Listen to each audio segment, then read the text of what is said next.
nggak jauh menjadi sama dengan manusia. Ya, ya Yesus sobat kami, ya Yesus Sang Penebus Juru Selamat dunia. Anak-anak Kingkids katakan Sang Penebus, Sang Penebus Juru Selamat dunia. Semua Sang Penebus Juru Selamat dunia.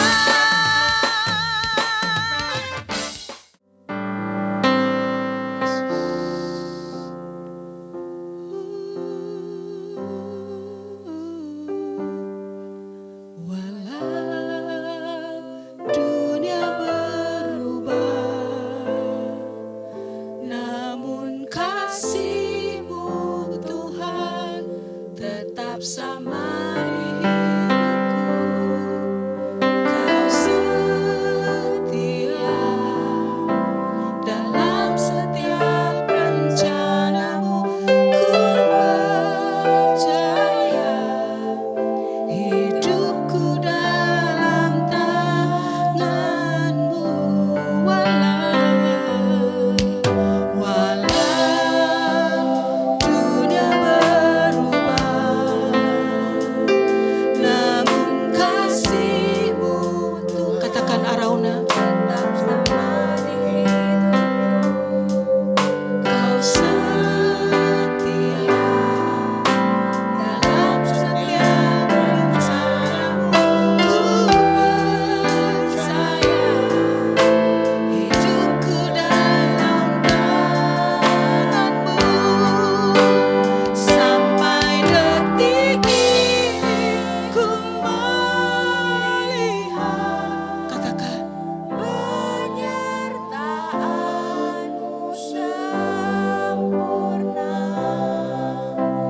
Sampai selamanya Kaulah Tuhan, satu-satunya pengharapan. Katakan Arauna, sampai detik ini ku melihat penyertaan-Mu sempurna.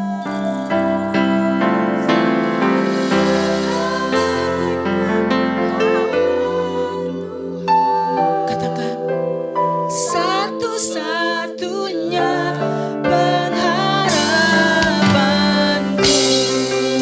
Mari kita bangkit berdiri, kita sambut firman-Nya, kita sambut kehadiran-Nya. Katakan dengan iman Arauna, walau dunia berubah, katakan, namun kasih-Mu Tuhan tetap sama di hidupku. Kau setia dalam setiap rencana-Mu. Ku percaya hidupku dalam tangan-Mu. Sampai detik ini ku melihat penyertaan-Mu sempurna. Mari renungkan penyertaan-Nya sepanjang 2023. Tuhan yang tetap menolong, Tuhan yang akan menyertai saya dan saudara. Ya pengharapan, katakan Arauna, sampai detik ini ku melihat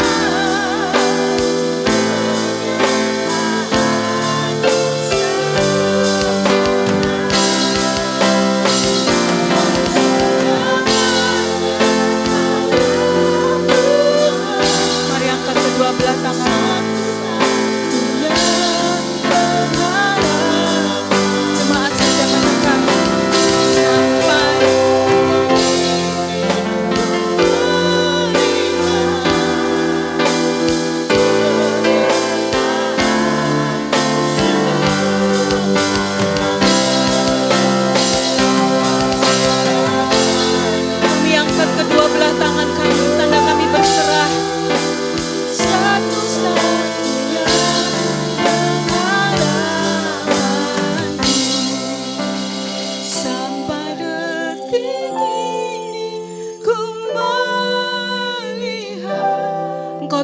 yang sama yang akan menyertai kami di tahun yang akan datang, Tuhan. Mari kita angkat kedua belah tangan kita, saudara. Pengakuan iman tentang kebaikan Tuhan. Tuhan satu-satunya pengharapanku. Shalom. Puji Tuhan, hari yang luar biasa. Saya boleh ada di ujungnya Makassar dari Takalar ya. Ini pertama kali ketemunya di sini ini. Satu sukacita yang luar biasa hadir di tengah-tengah persekutuan umat yang percaya kepada Kristus. 4 tahun saya bertugas di Takalar. Itu bukan hal yang mudah bagi saya. Sebelum saya bertugas di Takalar, saya juga seorang pelayan, seorang hamba Tuhan yang menyampaikan khotbah, menyampaikan seminar. Kemudian saya ditaruh di Takalar. Di mana tempat tidak ada yang bisa dikhotbahkan by mulut saya. Nggak ada. Yang ada di sana ya, saya memimpin sebuah radio. Radio kami ini sekuler di sana. Tidak banyak yang saya bisa bicarakan tentang radio saya. Selain programnya pagi kami menyampaikan berita yang tujuannya meluruskan berita-berita hoax yang masuk ke Takalar. Itu aja. Saya lebih memilih berita itu tidak viral tetapi benar. Mungkin hari itu tidak cepat booming, tetapi menyelamatkan 1-2 orang dari sebuah keputusan yang salah. Menyelamatkan 1-2 orang ya dari pergaulan yang salah. Itu aja tujuannya. Enggak pakai viral-viralan di sana memang. Walaupun ini media, itu bertentangan dengan keinginan kita yang sekarang ini semuanya mau viral gitu kan. Semuanya mau diviralkan. Kita makan aja mau viral gitu. Gimana sih caranya gitu. Tapi itu adalah sebuah fenomena kehidupan. Saya tidak menyalahkan media sosial. Saya bahkan sangat mendukung. Hanya saja di dalam menggunakan media sosial, harapan saya di sana orang bisa melihat Kristus. Itu aja harapan saya. Jadi ketika saya ditaruh di Takalar, saya harus berkhotbah dengan perbuatan saya. Saya harus berkhotbah dengan perkataan saya. Saya harus berkhotbah dengan bagaimana saya meresponi persoalan-persoalan yang datang. Dan itu tidak mudah. Di situ saya bilang begini, Tuhan benar sih katamu. Lebih baik digantung batu. Ya. Ini karena sudah berapa tahun sebelumnya khotbah, seminar gitu kan. Terus ditaruh di tempat yang nggak boleh ada keluar kata. Yang ada harus gerakan. Saya berkelahi dengan siapa? Dengan diri saya sendiri. Saya harus bisa mengeluarkan benih-benih firman yang selama ini saya terima, bahkan yang selama ini saya ajarkan itu harus keluar dari diri saya. Dan itu sebuah proses. Disitulah saya berkata bahwa Tuhan selalu berkarya untuk hidup kita. Saya jadi paham bahwa sesuatu yang penting adalah bukan masalah viralnya itu, bukan. Tetapi dampaknya itu seperti apa. Nah, hari ini saya bersyukur diberi kesempatan oleh Bapak Gembala bersama dengan Ibu untuk bisa berbagi kebenaran firman Tuhan. Dan seperti yang sudah Ibu Sari sampaikan, saya banyak ada di media ya yang saat ini lagi mengajarkan storytelling. Bagaimana menceritakan kehidupan kita ini supaya orang bisa percaya bahwa dalam kehidupan kita ini ada yang mengaturnya dan yang mengatur adalah Allah yang penuh dengan kuasa. Kita buka kebenaran firman Tuhan dari Yohanes pasal 1, ayat yang pertama hingga ayat yang kelima. Yohanes pasal yang pertama, ayat pertama hingga ayat yang kelima. Saya bacakan. Firman yang telah menjadi manusia. Pada mulanya adalah firman. Firman itu bersama-sama dengan Allah dan firman itu adalah Allah. Ia pada mulanya bersama-sama dengan Allah. Segala sesuatu dijadikan oleh Dia dan tanpa Dia tidak ada satupun yang telah jadi dari segala yang telah dijadikan. Dalam Dia ada hidup dan hidup itu adalah terang manusia. Terang itu bercahaya di dalam kegelapan dan kegelapan itu tidak menguasainya. Amin.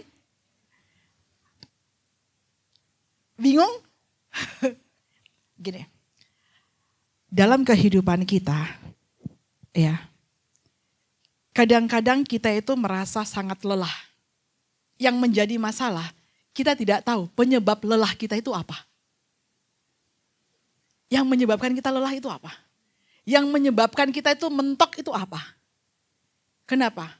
Karena terlalu sibuk.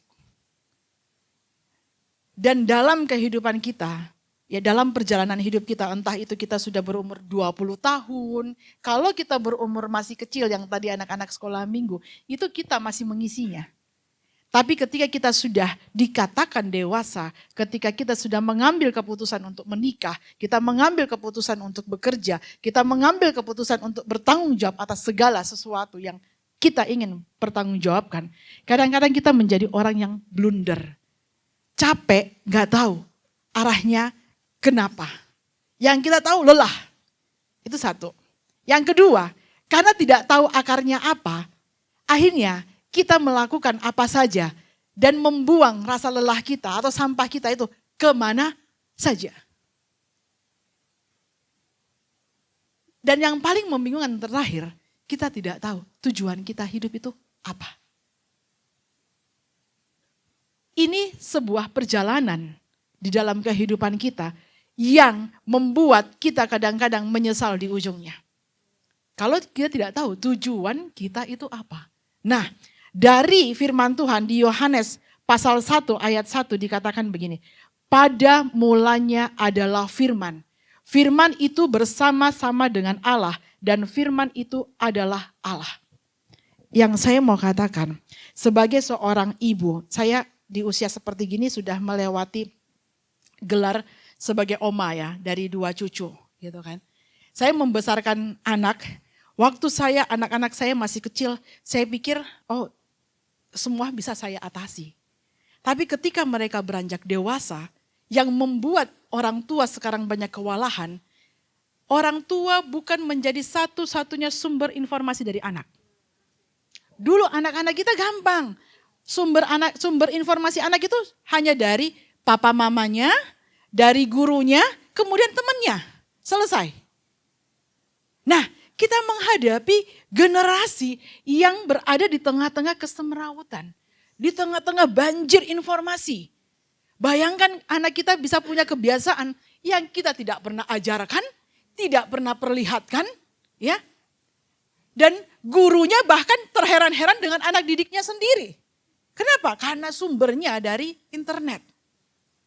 Nah, saya mau katakan, kalau semrawut terus kayak begini, orang tua, guru, pendidik, hancur semuanya.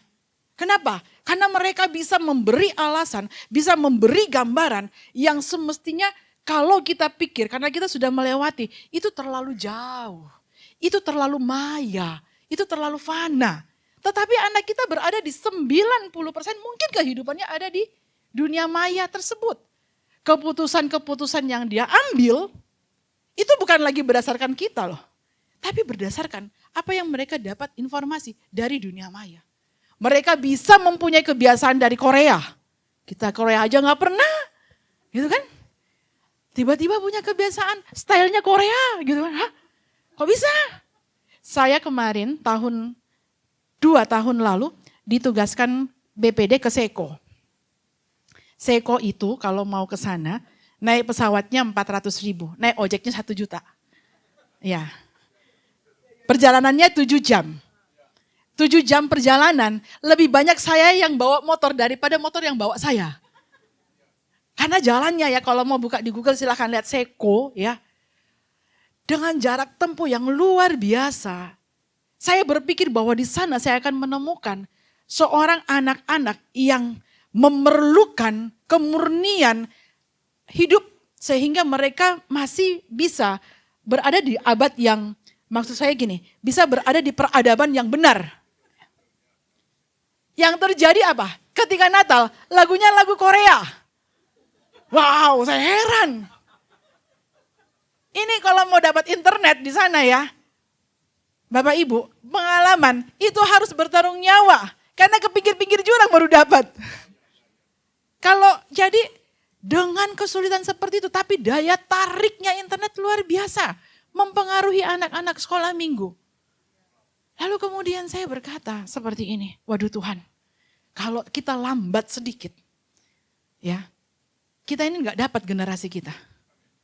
Jadi saya buat skripsi, saya buat tesis itu pengaruh internet terhadap penginjilan. Tapi pada masa COVID, waktu COVID, kebetulan dari Departemen Agama, saya ada di sana, saya itu bertugas menjemput jenazah dari rumah sakit sebagai petugas rohaniawan untuk mendoakan, melakukan prosesi pemakaman.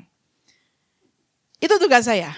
Jadi ketika tugas itu ada, yang berubah dalam diri saya gini, ternyata manusia mudah sekali mati. Yang kedua, karena prosesi harus berjalan paling lama 45 menit, doa paling lama 5 menit. Saya terbiasa dengan hamba Tuhan yang kalau melayani kedukaan itu 3 hari 3 malam. Ya, 3 hari 3 malam ibadah kedukaan. Benar ya? Belum lah kalau di kampung-kampung 7 hari 7 malam. Belum kalau kampung sekali lagi bisa 1 bulan.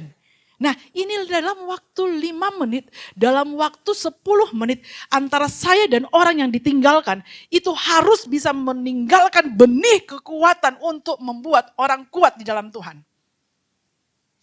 Memang tidak pindah agama, tetapi ketakutan itu racun dalam hidup orang yang beragama. Tidak pindah agamanya, tetapi rasa takut atau mulai tidak percaya. Itu orang sudah berpindah loh.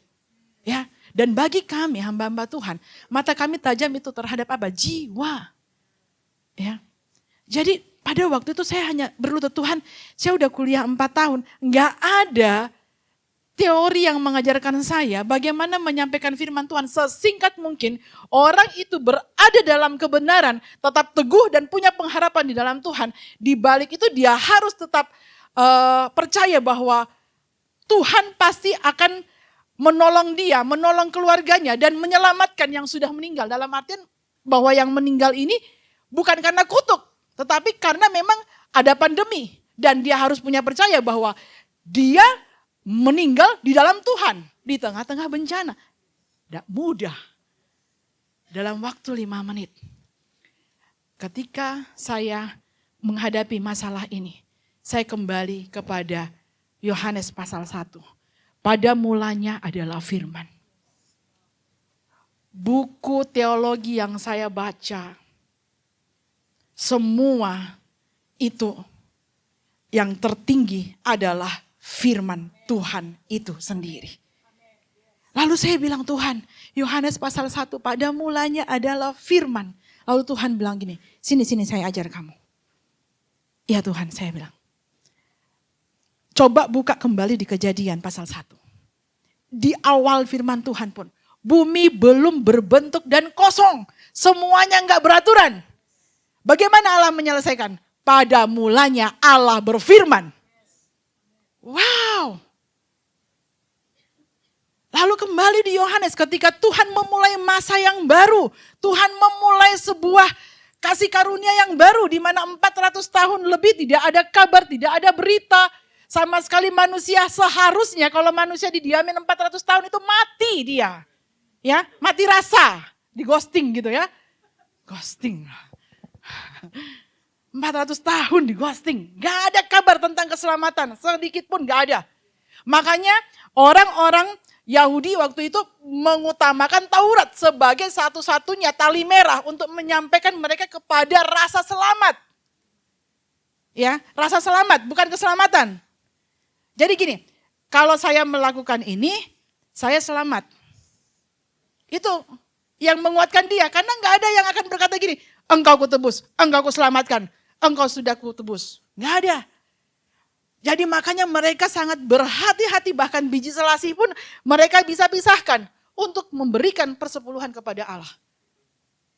Betapa mereka menyiksa diri mereka supaya mereka bisa merasa selamat.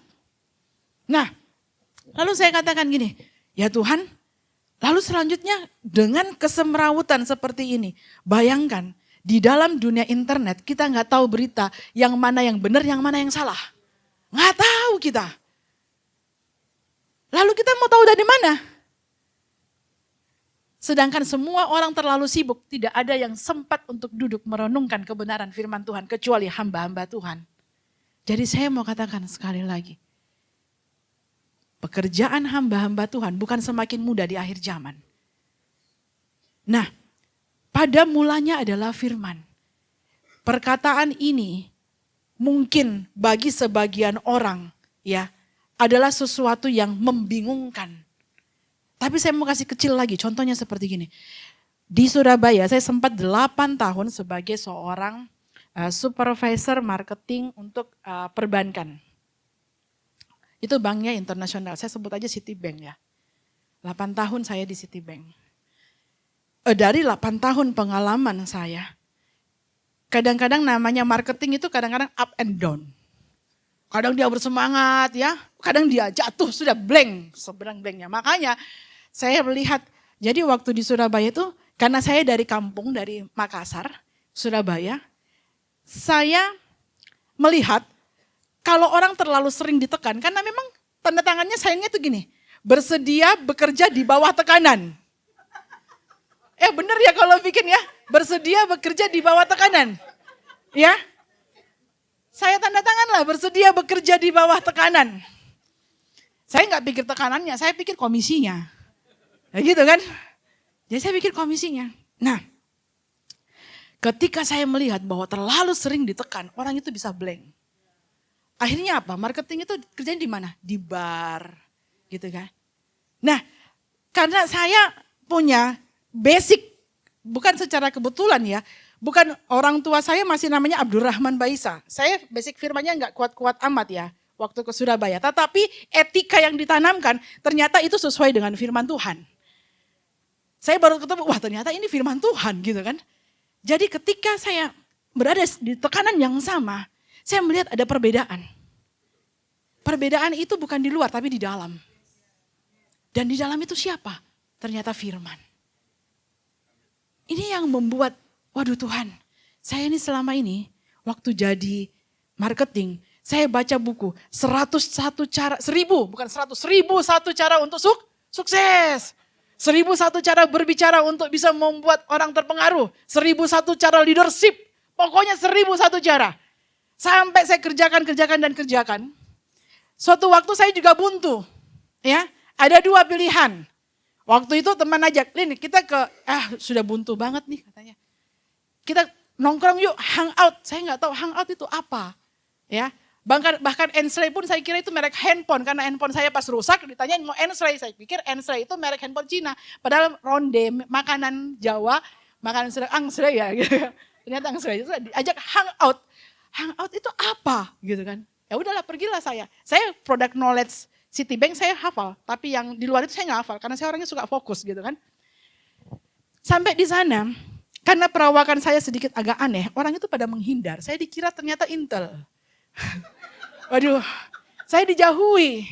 Saya pikir karena saya kampungan, ya. Saya pulang nggak membawa apa-apa. Sudah saya pulang deh, saya kayaknya dijauhi gitu. Teman-teman bilang, aduh kacau kamu datang. Kenapa? Kamu dikira Intel loh. Aduh saya kira justru saya nggak disuka gitu. Udahlah, nggak jadi. Jadi di sana yang saya lihat gini. Manusia selalu ingin menyelesaikan masalah yang terjadi di dalam dirinya. Dengan caranya sendiri. Oke, ini banyak yang ngangguk berarti pelaku ya. Sorry, maafkan saya ya baru ketemu sudah nembak terus katanya. Maaf Pak Gembala ya. Gitu ya. Jadi gini, ingin menyelesaikan dengan cara sendiri. Kenapa? Karena kota besar itu sangat sibuk. Duduk-duduk itu mahal. Ya, kalau di kampung duduk-duduk itu murah. Makin duduk makin bodoh. Kalau di kampung karena nggak ada sumbernya ya. Tapi kalau orang yang percaya sama firman Tuhan ketika dia duduk Roh Kudus bicara, selesai dia punya persoalan. Tapi kalau di kota besar, banyak yang sibuk tapi gak produktif. Sibuk tapi gak produktif. Nah, jadi dalam kesibukannya itu, lalu kemudian saya lihat orang itu sampai bisa masukkan kepalanya di speaker. Itu yang lagunya dung dung dung dung dung gitu kan. Sampai geleng sudah di depan dalam speaker.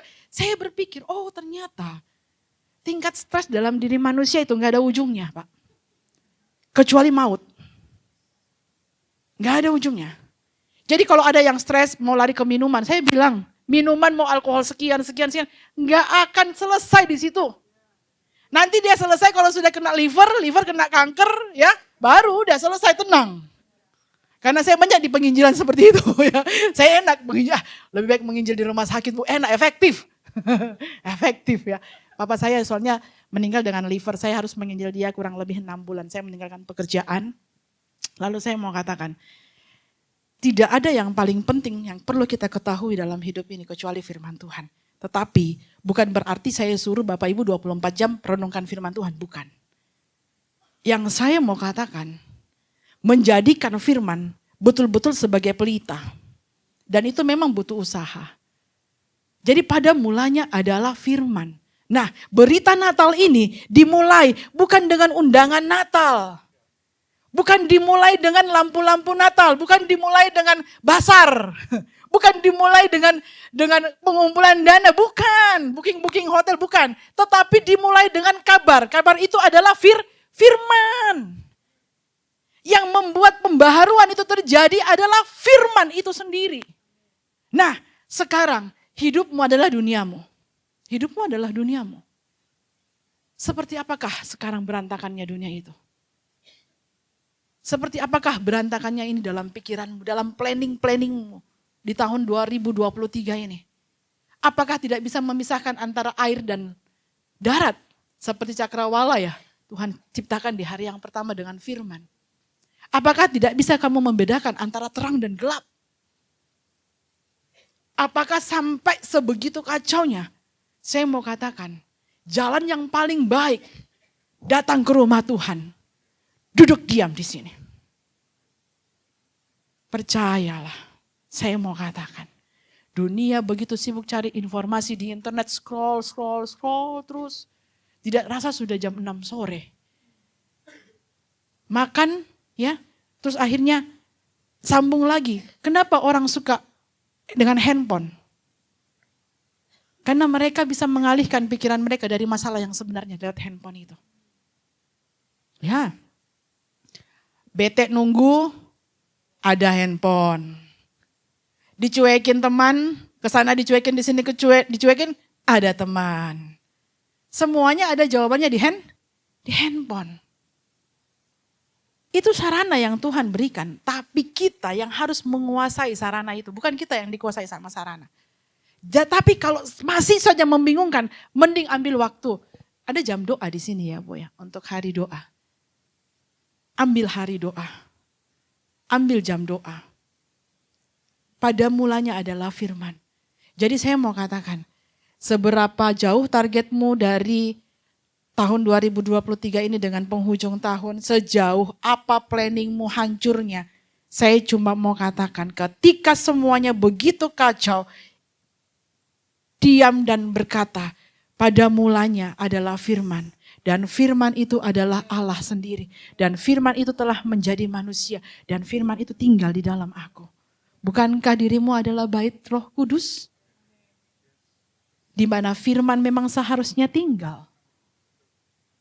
Bukan hanya sekedar pengetahuan. Dunia mengajarkan begini. Kejarlah cita-citamu. Setelah mengejar, banyak orang yang mengejar cita-citanya berhasil. Tetapi mengakhiri dengan bunuh diri. Kenapa? Karena ada panggilan yang lebih tinggi. Kejarlah panggilanmu. Setelah kita mendapatkan cita-cita, jangan berhenti di situ. Kejarlah panggilanmu. Dan untuk mengejar panggilan, dibutuhkan kebenaran firman Tuhan yang diam di antara kita.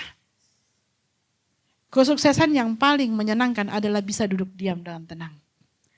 Ada orang bisa beli tempat tidur yang mahal, tetapi belum tentu dia tidur dengan nyenyak. Semuanya adalah kesia-siaan. Jadi yang paling utama dalam kehidupan kita ini, yang saya mau katakan, menyadari akar kehidupan yaitu firman itu sendiri. Jadi apapun masalahmu, apapun keadaan yang kita hadapi, saya mau katakan carilah kebenaran firman Tuhan. Karena di Roma pasal 10 ya, ayat 17 mengatakan demikian.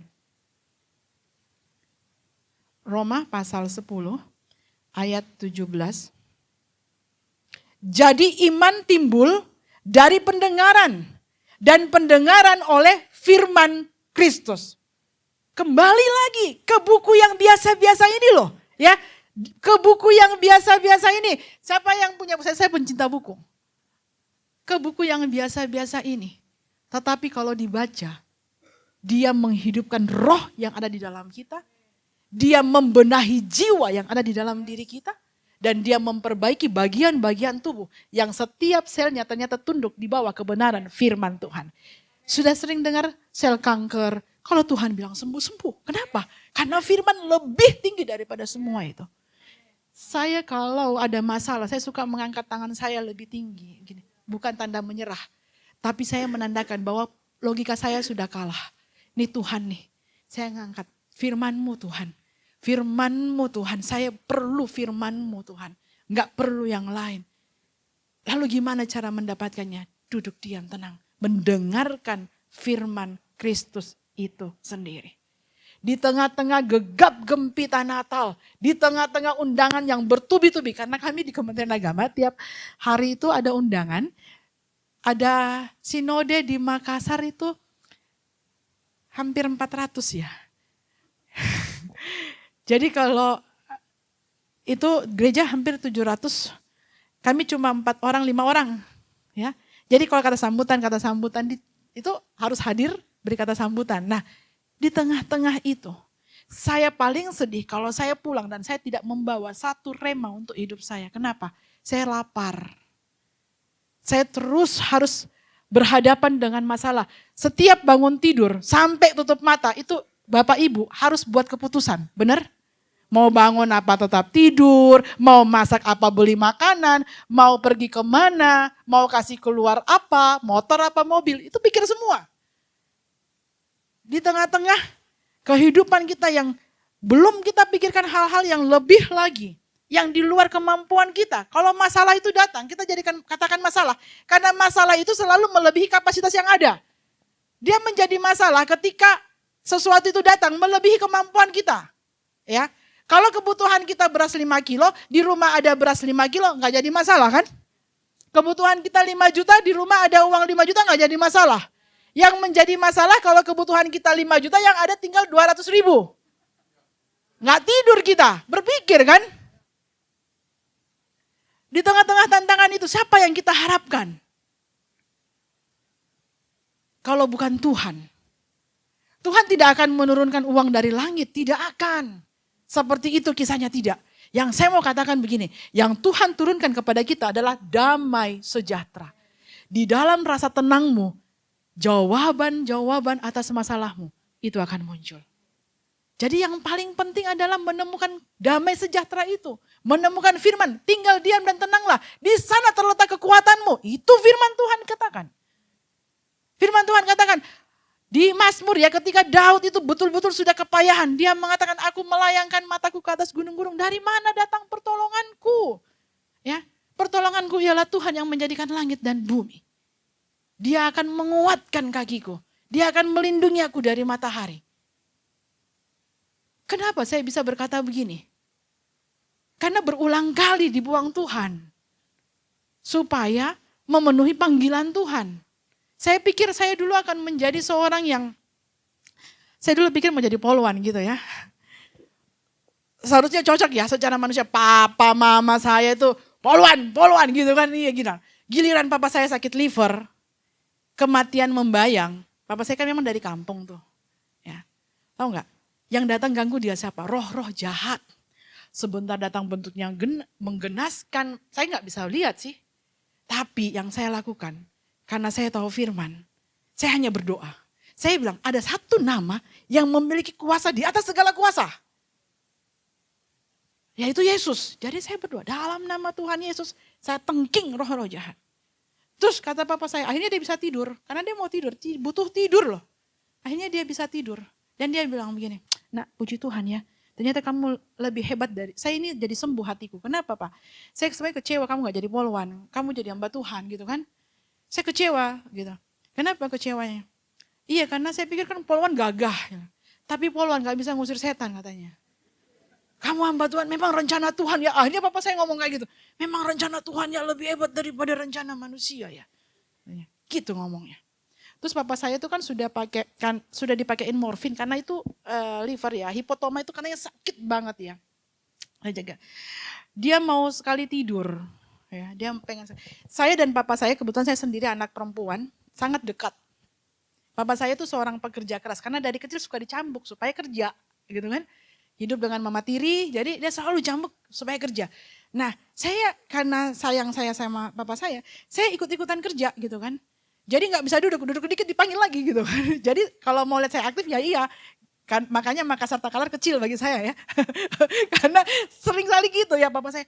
Ayo gini kan. Bikin bangunan ya. Itu dengan papa saya campur semen. Gak usah kita panggil ini. Gak usah panggil tukang. Kita aja yang kerja. Jadi mulai dari kerja cakarnya, potong-potong besi, ikat-ikat itu semua saya kerjain gitu. Yang penting sibuk. Saya lihat papa saya yang penting sibuk kayaknya ini ya. Saya ikut aja. Tapi ketika beliau sakit. Saya diizinkan Tuhan punya waktu tenang. Dia tenang, saya tenang.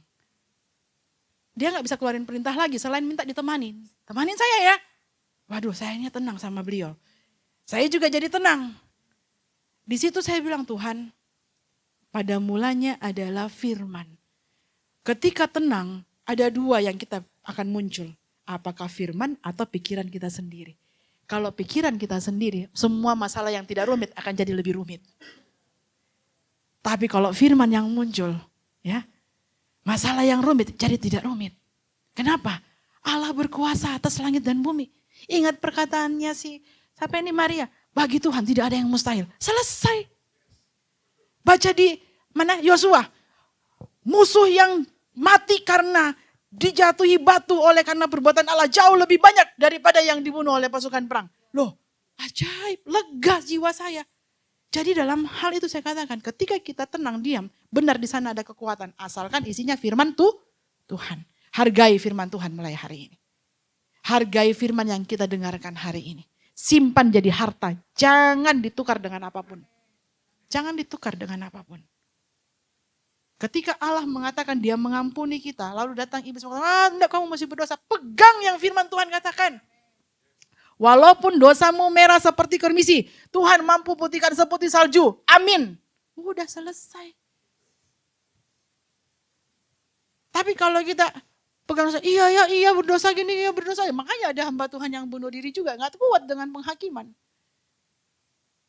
Gak kuat dengan tuduhan. Yang saya mau katakan, semua tantangan yang akan terjadi di tahun 2024. Jawabannya, kekuatannya, senjatanya sudah ada pada semua yang mendengarkan firman Tuhan hari ini. Ketika firman ditabur, kebenaran ditabur, kekuatan mengikuti dan kuasa Tuhan mengikuti. Jadi waktu saya di Surabaya, saya cari 1001 buku untuk 1001 cara untuk sukses, 1001 cara marketing yang hebat, 1001 cara berbicara dengan baik. Kemudian saya diketuk, Lin, kalau mau berhasil, berhenti cari buku di Gramedia. Memang saya pencinta buku. Saya kalau pindah lebih baik bawa buku daripada bawa baju. Buku saya naik kapal, baju saya biarlah tinggal ya. Lalu tapi kemudian ketika firman Tuhan katakan, ada cara ke 1002. Waduh, ada buku 1002. Apa itu? Firman Tuhan. Saya dari saat itu saya bertobat. Tuhan, saya minta ampun karena mengandalkan kekuatan saya, mengandalkan logika saya, mengandalkan analisa saya, mengandalkan relasi saya. Memang pada waktunya, pada saat kita belajar Tuhan sangat menghargai. Tetapi ketika yang namanya mengandalkan Tuhan itu pilihan. Kan di tangan kita sudah ada dua-dua senjata. Ini mau pakai senjatanya manusia apa senjatanya Allah? Allah juga gak mau dipermainkan. Jangan asal ada masalah, dalam nama Yesus selesai, dalam nama Yesus selesai. Tanpa tahu akarnya, gak mungkin. Pengetahuan yang kita dapatkan di sekolah, dapatkan dari buku-buku itu penting. Karena itu akan membuat Allah semakin besar, semakin nyata, semakin mulia. Karena ada perbandingannya. Yaitu pengetahuan kita. Semakin kita belajar, ya. Kalau kita sudah mulai sombong, ambil firman Tuhan, kita akan belajar, wah ternyata saya seperti hewan dungu di hadapan Allah. Ada masalah yang saya sudah 99% seharusnya selesai. Seharusnya saya dapat untung, saya malah buntung. Saya terakhir ditipu bersama dengan anak-anak saya dalam sebuah usaha, ya karena dibuka rekening bersama. Karena buru-buru ya tanda tangan selesai. Tapi artinya gini, mudah sekali kita jatuh. Mudah sekali kita tergelincir. Ya, mudah sekali. Apalagi sekarang dunianya internet ya, semuanya punya jejak digital. Salah ngomong, kita bisa diangkat loh. Kalau bukan Tuhan yang berjaga dengan bibir kita gak bisa berbuat apa-apa.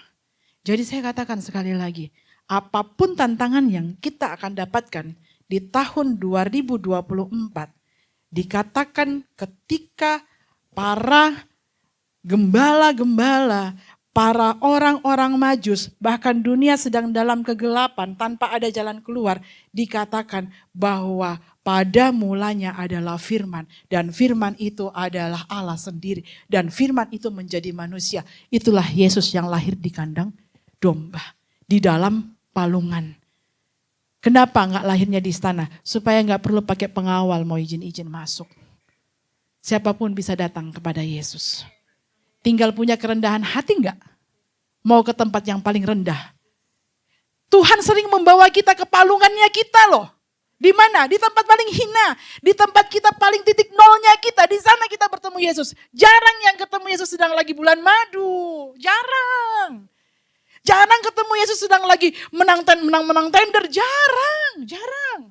Kita hanya bertemu Yesus di tempat palungan. Di tempat kita paling hina. Bukan Yesusnya yang hina, kita paling hina. Palungan itu menjadi tempat kita bertemu dengan Yesus. Jadi kalau kita selalu berada di titik nol, percayalah itu palungan. Di sana ada Yesus. Yang siap, yang bisa mengubah hidupmu. Lebih daripada apa yang pernah kita rancangkan. Karena rancangan Allah, rancangan damai sejahtera. Bukan rancangan kecelakaan. Masing-masing kita punya palungan. Kalau belum ketemu palungan, kita dipertemukan dengan palungan. Jangan takut, di sana kemuliaan Tuhan bisa dinyatakan. Jadi pola hidup yang semerawat apapun, pada kesempatan yang singkat ini, saya mau katakan semuanya pada mulanya adalah firman. Jadi iman timbul dari pendengaran dan pendengaran oleh firman Kristus. Di ayat lain di Mazmur 119 ayat 105 dikatakan, firman-Mu pelita bagi kakiku. Pelita bagi kakiku, terang pada jalan-jalanku. Di ayat yang lain, barang siapa ya yang meremehkan firman, maka dia akan mendapatkan masalah di dalam kehidupannya. Dalam pelayanan lapas yang saya mau katakan, saya bertemu dengan orang-orang yang diizinkan Tuhan untuk tenang. Ketika dia tenang, dia tahu bahwa dalam hidupnya lebih banyak egonya daripada firman Tuhan. Ketika dia mulai sadar, dia menaruh firman, maka lambat laun, karena gelas yang kotor itu terus terisi, yang lama terbuang, digantikan dengan kebenaran-kebenaran firman Tuhan yang baru. Mereka keluar dengan sebuah pemikiran yang baru. Yang dimulai dengan pada mulanya adalah firman Tuhan itu. Jadi dalam hidup ini, yang perlu kita ketahui, saya sekarang ini bahasnya dari masalah psikologi dulu. Karena sekarang kesehatan mental jauh lebih penting daripada kesehatan fisik. Anak-anak sedikit bikin masalah karena merasa mentalnya terganggu. Mental healthy. Ya. Jadi sesakit apapun sekarang keadaanmu, di dalam psikologimu, saya mau katakan, kembali saja pada kebenaran firman Tuhan. Dan yang kedua, yang terakhir, Matius pasal 4 ayat 4.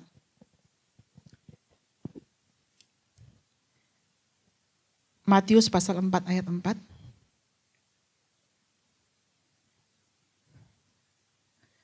Tetapi Yesus menjawab, ada tertulis, manusia hidup bukan dari roti saja, tetapi dari setiap firman yang keluar dari mulut Allah. Kembalikan prioritasmu kepada hukum yang terutama. Kasihilah Tuhan Allahmu dengan segenap hatimu, dengan segenap jiwamu, dengan segenap akal budimu, dan dengan segenap kekuatanmu. Di tengah-tengah berita Natal, kita bukan merayakan Natal seperti anak kita yang baru 1 tahun ulang tahun. Bukan. Yang kita rayakan pada saat Natal adalah kehidupan kekal yang akan kita dapatkan. Semakin kita dekat dengan Tuhan, menjadi karakter serupa dengan Kristus, seperti permulaan penciptaan, marilah kita menjadikan manusia serupa dan segambar dengan kita. Itulah panggilan. Jadi dari titik mana, dari titik tertinggimu, arahkan hatimu kepada Tuhan. Arahkan hatimu ke karakter Kristus. Entah kita sebagai pengusaha yang luar biasa dipakai Tuhan. Entah kita sebagai dosen yang luar biasa dipakai Tuhan. Entah kita sebagai politik yang dipakai Tuhan. Ketika itu tercapai, bagiannya kita mengarahkan hati kepada firman dan kepada Allah yang memiliki firman itu sendiri. Selamat menyambut Natal. Firman itu sudah ada di antara kita. Diam di antara kita. Untuk memberikan damai sejahtera bagi kita semua. Tuhan Yesus memberkati. Mari kita pulang dari tempat ini dengan kekuatan baru, dengan harapan yang baru. Saudara, mungkin hari ini kau datang dengan pergumulan, tapi percayalah, mujizat berkat on the way. Mari pulang dari tempat ini. Arahkan hati saudara, terima berkat Tuhan. Tuhan, kami memohonkan berkat untuk umat. Mari curahkan Tuhan. Karena hanya Engkau yang mampu memberkati dengan cara yang berbeda. Mari arahkan hati saudara, diberkatilah saudara. Tuhan memberkati engkau dan melindungi engkau. Sehingga semua musuh, semua orang berniat jahat, mereka yang terjungkal. Tuhan menghadapkan wajahnya kepadamu dan memberi kau kasih karunia. Sehingga persoalan sebesar apapun itu akan tenggelam ke dalam laut oleh imanmu. Tuhan menghadapkan wajahnya kepadamu dan memberi kau damai sejahtera. Dan melalui damai sejahtera itu engkau menemukan jalan keluar. Diberkati setiap saudara. Dalam nama Yesus, yang percaya katakan sama-sama. Amin. Tuhan memberkati sampai minggu depan.